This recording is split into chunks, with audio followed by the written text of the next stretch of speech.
dibagikan. Kemudian ini tentang hewan. Lalu Bapak Ibu yang dimuliakan oleh Allah Subhanahu wa taala, kapan penyembelihan itu dimulai?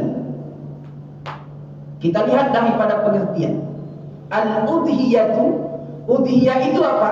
Udhiyah adalah al-an'amu tudbahu fi yaumi tasyriki. Udhiyah itu adalah hewan ternak yang dizakatkan. Yang boleh disembelih itu hewan ternak yang dizakatkan. Hewan ternak yang dizakatkan apa? Kambing, onta, sapi, kerbau. Kan ada juga hewan ternak lele, Pak. Maka lele tak boleh pakai kurban. Jangan coba-coba ibu bawa lele, kenapa mau kurban? Karena hewan ternak. Yang boleh di hewan ternak hewan yang ada zakatnya. Kambing, sapi, kerbau, dan onta. Dipilih yang gemuk, yang sehat. Kapan disembelihnya? Setelah terbitnya matahari di 10 Zulhijjah. Yang cukup seseorang untuk sholat 2 rakaat dan khutib dalam waktu yang sebentar. Ketika matahari sudah naik, waktu duha, makanya disebut udhiyah, penyembelihan yang disembelih di waktu duha. Kalau kurang dari itu dicicil sejak malam supaya habis sholat bisa langsung dibagikan Pak Ustaz, tak sah. Tidak sah. Sembelih wajib kapan? Di waktu duha. Kapan penyembelihan? 10, 11, 12, 13. 13 kapan terakhir? Sampai habis asar, sampai menjelang azan maghrib. Azan maghrib habis waktu penyembelihan. Jadi jam 4 hari raya yang keempat itu masih boleh penyembelihan. Dengan syarat belum azan maghrib dan waktu yang tepat. Kemudian Bapak Ibu yang dimuliakan oleh Allah Subhanahu wa taala. Ini cara penyembelihan, tidak boleh lebih.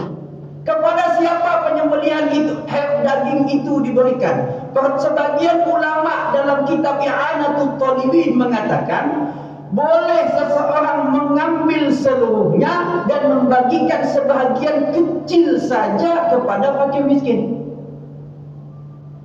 Motong sapi 1 ekor, dibagi 1 kilo, sisanya untuk dia. Sah kurbannya. Tapi apa kata orang, Pak? Tapi kecil orang, pantang apa itu kurban 1 sapi yang dibagi cuma 1 kilo. Dalam mazhab kita Imam Syafi'i sah. Karena syaratnya dibagi walaupun sedikit. Sah. Tetapi afdol atau tidak? Tidak afdol. Tapi sebagian ulama mengatakan dibagi 3.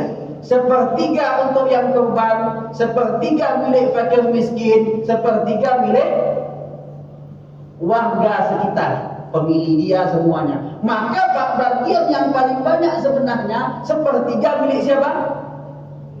Fakir miskin. Kalau seandainya dagingnya 70, maka 1/3 dari 70 itu untuk fakir miskin. Maka bisa harusnya Pak, kupon fakir miskin dengan kupon yang tidak miskin itu dibedakan. Seharusnya. Karena 1/3 milik fakir miskin, 1/3 milik yang kurban, 1/3 milik warga yang tidak kaya. Yang masih kaya, yang mampu beli daging, itulah dibagi-bagi nanti. Yang miskin segitu, yang 1/3 milik fakir miskin, jangan diganggu. Tapi kalau mau dibagi rata boleh, asalkan fakir miskin dapat semua. Yang penting jangan sisa-sisa dapat fakir miskin itu, Pak. Fakir miskin diutamakan dalam pembagian daging kurban. Kemudian Bapak Ibu yang dimuliakan oleh Allah, setelah dibagikan, fakir miskin dia kasih nih daging kurban, kupon dibagi. Dan pembagian itu tidak